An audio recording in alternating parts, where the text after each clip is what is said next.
One BCS 1 ইয়ার, অর্থাৎ 1 বছরে সম্পন্ন হবে একটি বিসিএস। এমন লক্ষ্য সামনে রেখে কাজ করছে বর্তমান বাংলাদেশ সরকারি কর্ম কমিশন, পিএসসি। গণঅভ্যুত্থানের পর পিএসসি যে বর্তমান কমিশন দায়িত্ব নিয়েছে তার 1 বছর হলো, কিন্তু এই 1 বছরে অগ্রগতি এসেছে কতটুকু, সে নিয়েই কথা বলবো আমি আব্দুল্লাহ হোসাইন। আমার সঙ্গে আছেন সহকর্মী গোলাম রব্বানী। গোলাম রব্বানী, এই 1 বছরে পিএসসিতে কী কী পরিবর্তন এসেছে? গত 1 বছরের কার্যক্রম নিয়ে পিএসসির মিশ্র প্রতিক্রিয়া রয়েছে। কিছু কিছু ক্ষেত্রে আমরা দেখেছি, যেমন পরীক্ষা পদ্ধতি, পরীক্ষা দ্রুত নেওয়া, সময় কমিয়ে আসা, মৌখিক পরীক্ষার নাম্বার কমানো, এই জায়গাগুলোতে পিএসসির বেশ কিছু অগ্রগতি রয়েছে। পাশাপাশি আমরা যদি বলি যে নন ক্যাডার জটিলতা, এটা দীর্ঘদিনের সমস্যা। তারপরে হচ্ছে আমলাতান্ত্রিক জটিলতা, জনপ্রশাসন মন্ত্রণালয়ের সঙ্গে পিএসসির যে আমলাতান্ত্রিক জটিলতা, এর কারণে নিয়োগ প্রক্রিয়া অনেক বেশি সময় লেগে যায়, সেটা এখনও নিরসন হয়নি। প্রশ্ন পদ্ধতি এবং প্রশ্নপত্রে বানান ভুল, এই বিষয়গুলো আমরা দেখেছি, এবং বিসিএসের যে সিলেবাস নিয়ে যে এক ধরনের সমালোচনা রয়েছে, সেটিরও খুব বেশি সমাধান হয়নি। আচ্ছা, আপনি সময়ের কথা বললেন, সময় আসলে কোন কোন জায়গায় কমে এসেছে? যেমন ধরুন যে একটি বিসিএস এর বিজ্ঞপ্তি প্রকাশ থেকে শুরু করে এটার প্রিলিমিনারি, মৌখিক এবং হচ্ছে লিখিত পরীক্ষা, এটা শেষে পিএসসি যে চূড়ান্তভাবে যে ফলাফলটা প্রকাশ করে, আমরা দেখেছি এর আগে এটা 3 বছরের বেশি সময় লেগেছে। যেমন 44তম বিসিএস এর কথা যদি আমি বলি, এই কমিশন সেটার রেজাল্ট দিয়েছে, কিন্তু সময় লেগেছে 3 বছর 11 মাস। তো এই কমিশনই আবার যে 48তম বিসিএস, এটা বিশেষ বিসিএস, কিংবা 49তম বিসিএস, এগুলোর বিজ্ঞপ্তি প্রকাশ এবং পরীক্ষা নেয়া, এটাতে তারা দেখা গেছে যে 3 মাসের মধ্যে এটা সম্পন্ন করতে পেরেছে। কোনো কোনো বিসিএস এর পরীক্ষা থেকে রেজাল্ট হতে 8 দিন 9 দিনের মধ্যেই ফল প্রকাশ করেছে। এটা একটা খুবই প্রণিধানযোগ্য, আমরা যদি বলি যে সরকারি কর্ম কমিশন পিএসসির একটা উল্লেখযোগ্য দিক, যে তারা পরীক্ষা পদ্ধতিতে সময়টা তারা কমিয়ে আনতে পেরেছে। আচ্ছা, আপনি আরেকটা কথা বলছিলেন যে মৌখিক পরীক্ষায় নাম্বার কমানো, এই জি, জি। নাম্বারটা আসলে কি পরিমাণ কমানো হয়েছে, এবং এই নাম্বার কমানোর কারণে কি কি সুবিধা আসবে? যেমন ধরেন যে আমাদের তো সবসময়ই যে মৌখিক পরীক্ষায় এর আগে নাম্বারটা ছিল 200 নম্বর। তো 200 নম্বরের যখন হয়, তখন দেখা যাচ্ছে যে অনেক প্রার্থী এর আগে আমরা দেখেছি যে রাজনৈতিক কারণে বা অন্য কোনো কারণে ভাইভা নাম্বার কমিয়ে দেওয়া বা ভাইভা ফেল করিয়ে দেওয়া, এটারও আমরা দেখেছি। কিন্তু এর আগে আমরা জানি যে প্রিলিমিনারিতে 200 নম্বরের পরীক্ষা দেয়, পাশাপাশি 700 মানে প্রায় 900 নম্বরের লিখিত পরীক্ষা দিতে হয় একজন প্রার্থীকে। তাহলে তার মেধা যাচাইয়ের যে আগের যে পদ্ধতিগুলো আছে, সেগুলো নিয়ে কিন্তু অনেক বেশি যুক্তিযুক্ত। মৌখিক পরীক্ষাটাতে যখন 200 নম্বর থাকে, তখন এটা অনেক ক্ষেত্রেই আমরা এটা দেখেছি যে অনেক ধরনের পরিস্থিতি তৈরি করেছে। অনেক প্রার্থী লিখিত পরীক্ষায় ভালো করেছে, মৌখিক পরীক্ষায় অনেক ভালো করার পরেও দেখা যাচ্ছে যে মৌখিক পরীক্ষায় তাদেরকে বাতিল করে দেওয়া হয়েছে। তো সে জায়গায় যখন তারা নাম্বারটা কমিয়ে 100 করেছে, এটা আমরা মনে করি এটা ভালো হয়েছে। এবং পিএসসির যে চেয়ারম্যান রয়েছেন বর্তমান, মোবাশ্বের মুনিম, তার সঙ্গে আমি কথা বলেছি, তিনি বলেছেন যে এই 100 নম্বরকে কমিয়ে আরও কমানোর তারা চিন্তাভাবনা করেছেন। এবং তারা যে আন্তর্জাতিক যে পদ্ধতি, আপনি জানেন যে এখন যে কম্পিউটারাইজডভাবে একজন প্রার্থীর যে মৌখিক পরীক্ষা নেওয়া যায়, সে বিষয়গুলো নিয়েও তারা চিন্তাভাবনা করছেন। এবং এ বিষয়ে ইউএনডিপির সঙ্গে তাদের একটা উদ্যোগ রয়েছে যে মৌখিক পরীক্ষাগুলোকে আরও কিভাবে নৈর্ব্যক্তিক করা যায়, এবং এখানে যাতে কোনো ধরনের স্বজনপ্রীতি কিংবা বায়াসড হওয়ার সুযোগ না থাকে, সেদিকে তারা চেষ্টা করছেন। আচ্ছা, আচ্ছা। মানে মূল মানে বেশ কয়েকটি উদ্বেগের মধ্যে একটি হচ্ছে আপনি যেটা বললেন যে স্বজনপ্রীতির সুযোগ তৈরি হয় যখন নাম্বারটা 200 থাকে, হ্যাঁ, সেখানে জি। থেকে তো অর্ধেক কমিয়ে নিয়ে কমিয়ে আসা এনেছে, হয়েছে। এবং এই আচ্ছা, 100 তারা কমাতে চাচ্ছেন আর কি, এটা এখনও তাদের চিন্তাভাবনার এর মধ্যে কারণে রয়েছে। কি শিক্ষার্থী কিংবা যারা প্রার্থী রয়েছেন, পরীক্ষার্থী রয়েছেন, তাদের উপরে কি কোনো চাপ কমবে এর কারণে? হ্যাঁ, এটা আমি ব্যক্তিগতভাবে মনে করি যে মৌখিক পরীক্ষার নাম্বারটা কমানোই দরকার। এবং এটা কমালে দেখা যাবে যে মৌখিক পরীক্ষা নিতেও কিন্তু একটা দীর্ঘ সময় লাগে। আমরা যখনই আপনি পিএসসি যাবেন, আপনি দেখবেন যে ওখানে একটা যারা মৌখিক পরীক্ষা দিচ্ছেন, তাদের একটা ভিড় সবসময় থাকে। এবং এটাও কিন্তু যে বিসিএসগুলো যে দীর্ঘ সময় ধরে হচ্ছে, দেখা যাচ্ছে যে একটা বোর্ডের অধীনে যারা পরীক্ষা দিচ্ছেন, এখানেও একটা দীর্ঘ সময় লাগে। সেখানেও একটা সময় কমানোর জন্য আমার মনে হয় যে মৌখিক পরীক্ষার নাম্বারটা কম হওয়া উচিত। আপনি লিখিত পরীক্ষায় সময় কমানো হয়েছে এরকম একটা কথা বলছিলেন, মানে লিখিত সেটা কিভাবে সময়টা কমে এসেছে, কোন কোন জায়গায়, এবং লিখিত সেটা প্রক্রিয়াটা পরীক্ষায় কি হয়েছে এখন? লিখিত পরীক্ষায় আসলে সময় কমানো না বিষয়টি। এর আগে যেটা ছিল যে লিখিত পরীক্ষার যে খাতাগুলো, এগুলো বিভিন্ন বিশ্ববিদ্যালয়ের শিক্ষকরা খাতা দেখতেন, মূল্যায়ন। খাতা মূল্যায়ন করতেন, এগুলো পাঠানো হতো। এবং তারা দেখে আবার এটা আবার পিএসসিতে ফেরত পাঠাতেন। পিএসসি আবার এখান থেকে ফার্স্ট এক্সামিনার, সেকেন্ড এক্সামিনারদের কাছে খাতা পাঠাতেন। আমরা এরকমও দেখেছি যে একজন শিক্ষককে খাতা দেওয়া হয়েছে, তিনি খাতা রেখে উনি চলে গেছেন দেশের বাইরে কিংবা তার কোনো একটা একাডেমিক কাজে, খাতা পড়েই আছে, যার ফলে ওই শিক্ষকের জন্য দেখা যাচ্ছে যে বিসিএস এর মতন একটা গুরুত্বপূর্ণ পরীক্ষার যে ফল প্রকাশ করা যাচ্ছিল না। তো এখন যেটা পিএসসি করেছে যে খাতাগুলো তারা পিএসসিতে বসেই দেখছেন, টিচাররা এখানে আসছেন, একসঙ্গে বসছেন এবং ওখানেই প্রথম ফার্স্ট এক্সামিনার, সেকেন্ড এক্সামিনার তারা থাকছেন, একটা খাতাকে মূল্যায়ন করছেন। এবং যেটা হচ্ছে যে একটা প্রশ্ন, ধরেন যে 1 নম্বর প্রশ্ন, সেটা শুধুমাত্র একজন শিক্ষকই দেখছেন, 2 নম্বর প্রশ্নটা আরেকজন শিক্ষক দেখছেন। এর ফলে যে প্রশ্নপত্র মূল্যায়নেও এক ধরনের এক্সপার্টিস গড়ে উঠছে, এটা পিএসসির বক্তব্য। আচ্ছা, অর্থাৎ এই যে লিখিত পরীক্ষা হওয়ার পর যে মূল্যায়ন, শেষে যে ফলাফল প্রকাশ, এই জায়গাটায় আসলে উল্লেখযোগ্যভাবে সময় কমেছে, হ্যাঁ, তাই তো? যদি না কমতো তাহলে মানে এই যে 46তম বিসিএস তারা দ্রুত দিতে পারতেন না। 46তম বিসিএস থেকেই তারা এই পদ্ধতিটা চালু করেছেন। এটাকে তারা বলছেন সার্কুলার ইভ্যালুয়েশন সিস্টেম বলছেন, এবং তারা বলছেন যে এটা আন্তর্জাতিকভাবে এই পদ্ধতিটা স্বীকৃত।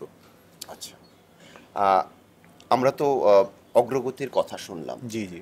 পিএসসি নিয়ে তো আসলে নানা সময় নানা ধরনের অভিযোগ, সবচেয়ে বড় অভিযোগ যেটা দীর্ঘ সময়, জি, জি। ক্ষেত্র বিশেষে আপনিও যেটা বলছেন যে 4 বছর পর্যন্ত লেগে যেত অনেকে, মানে এত দীর্ঘ সময় অপেক্ষা করা।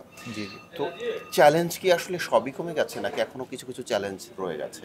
প্রার্থীরা বলছেন যে কিছু কিছু ক্ষেত্রে পিএসসির সঙ্গে যে জনপ্রশাসন মন্ত্রণালয়ের যে আমলাতান্ত্রিক জটিলতা সেটা আরও বেড়েছে, যার ফলে যেমন 44তম বিসিএস এটা রিপিট ক্যাটের একটা সমস্যা ছিল, সেটার জন্য বিধি সংশোধন করতে হয়েছে।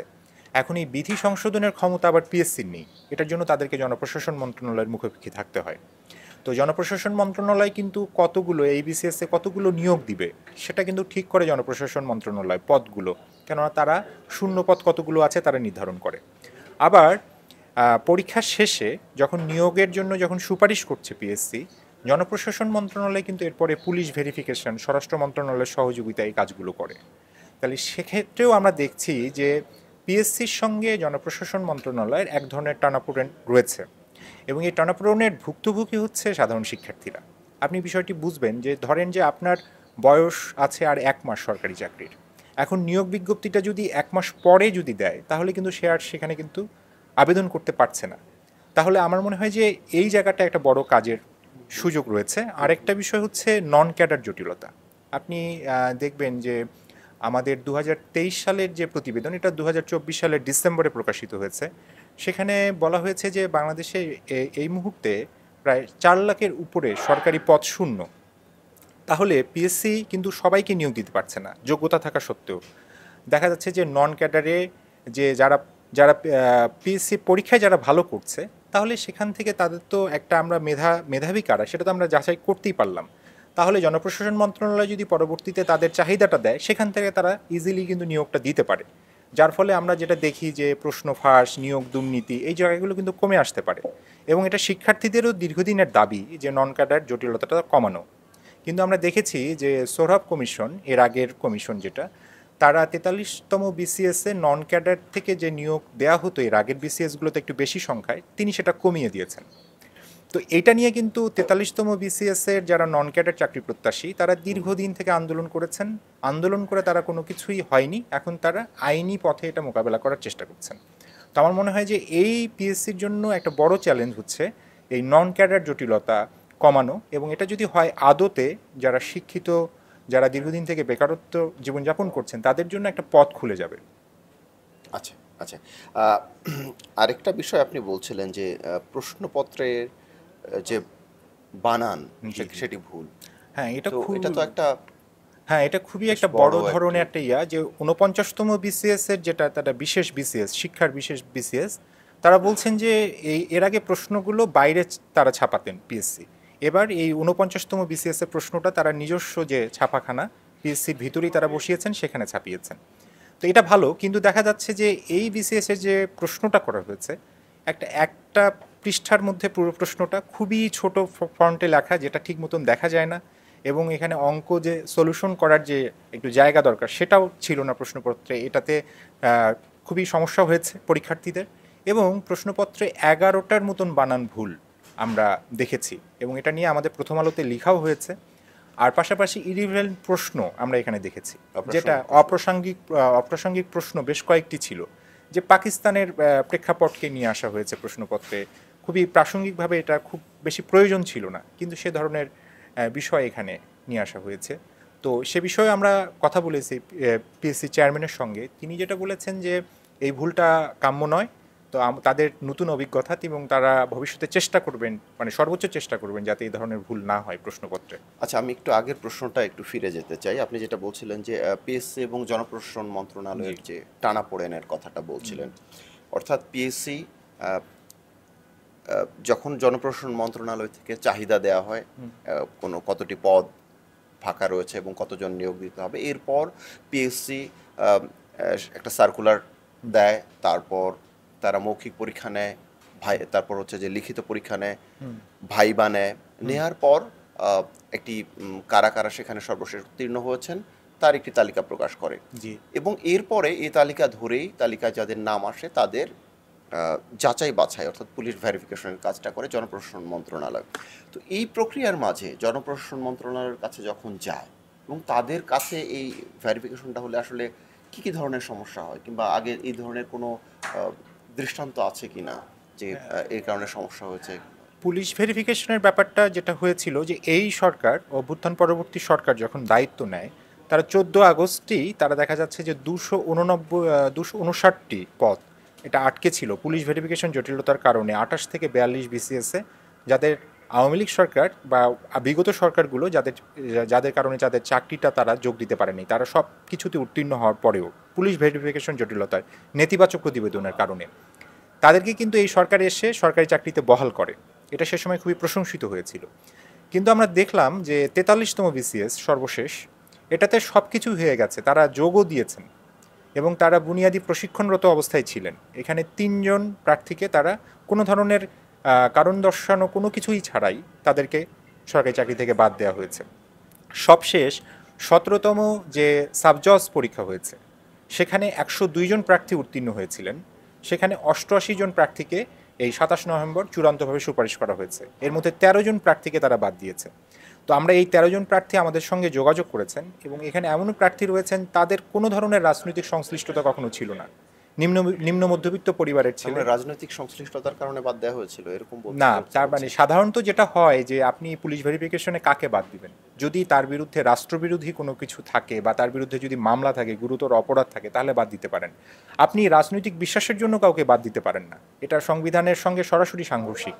কিন্তু এই সরকারের ক্ষেত্রেও যে আমরা দেখছি যে এই বিষয়গুলো আসছে, যে বিগত আওয়ামী লীগ সরকারের একই অভিযোগ আসছে। এই যে যাদেরকে সাবজজে যাদেরকে বাদ দেওয়া হলো, এর মধ্যে যারা প্রত্যক্ষভাবে এই জুলাই গণ অভ্যুত্থানে অংশ নিয়েছে তাদেরকেও বাদ দেওয়া হয়েছে। অর্থাৎ এই যে কাজটি, যেটি জনপ্রশাসন মন্ত্রণালয়ের অধীনে হয়, এটা যদি পিএসসির অধীনে হয় এই ভেরিফিকেশনটা, তাহলে এই জায়গায় একটা স্বচ্ছতা আসবে বলে মনে করা হচ্ছে। মানে স্বচ্ছতা বলতে হচ্ছে যে আপনার আগে তো দৃষ্টিভঙ্গিটা আপনার ইয়া হতে হবে। এখানে কে করছে বিষয়টা আমার কাছে খুব বেশি গুরুত্বপূর্ণ মনে হয় না। মানে এটা যদি রাজনৈতিক সিদ্ধান্তের ব্যাপার, বিষয়টা যে আমি পুলিশ ভেরিফিকেশনটা আমি কিভাবে করব। হ্যাঁ, এটা ঠিক যে যেহেতু পিএসসি সব কিছু করছে, কিন্তু এটার সঙ্গে আবার জনপ্রশাসন মন্ত্রণালয়ের এক ধরনের আপনার যোগসূত্রতাও রয়েছে, কেননা এরা তো সরকারি কর্মচারী হিসেবে, কর্মকর্তা হিসেবেই দায়িত্ব পালন করবে। অতএব জনপ্রশাসন মন্ত্রণালয়কে আপনি একবারই বাদও দিতে পারবেন না। কিন্তু এটার যাতে তড়িৎ গতিতে হয়, বা জনপ্রশাসন মন্ত্রণালয়ে একটা উইং যদি থাকে যেটা সরাসরি পিএসসির সঙ্গে যুক্ত থাকবে, পিএসসিকে সহযোগিতা করবে। আর একটা বিষয় আমাদের মনে রাখা দরকার যে পিএসসি কিন্তু একটা সাংবিধানিক প্রতিষ্ঠান। এখন যেটা পিএসসির যেটা বক্তব্য, সেটা হচ্ছে যে একটা দপ্তরের মতন করে পিএসসি কাজ করছে। মানে একটা ছোটোখাটো একটা বিধি সংশোধনের জন্য জনপ্রশাসন মন্ত্রণালয়ের মুখোমুখি তাদেরকে থাকতে হচ্ছে। তারা এই জায়গাটায় তারা চাচ্ছেন যে তাদের পরিপূর্ণ স্বাধীনতাটা চান, যে বিধি সংশোধন তারা যাতে করতে পারেন, পাশাপাশি আর্থিক স্বাধীনতাও তারা চান আর কি। অসংখ্য ধন্যবাদ গোলাম রব্বানী। দর্শক, আমরা এতক্ষণ কথা বলছিলাম একটি সংবাদ নিয়ে, যেটি প্রথম আলোর আজকের ছাপা পত্রিকায় প্রকাশিত হয়েছে। সংবাদটি পিএসসি নিয়ে, অর্থাৎ পিএসসির যে নতুন কমিশন তার দায়িত্ব গ্রহণের 1 বছর হয়ে গেল। তো এই সময়ের মধ্যে তাদের যে লক্ষ্য 1 BCS 1 ইয়ার, সেই লক্ষ্যে তারা কতটুকু এগিয়েছে, কী কী অগ্রগতি এসেছে এবং একই সঙ্গে কী কী চ্যালেঞ্জ এবং সমালোচনা রয়ে গেছে, এসব বিষয়ে কথা বললাম। আমরা প্রতিনিয়তই ছাপা পত্রিকার এমন গুরুত্বপূর্ণ সংবাদ নিয়ে আপনাদের সামনে হাজির হব। আমাদের সঙ্গেই থাকুন, থাকুন ভালোর সাথে, আলোর পথে।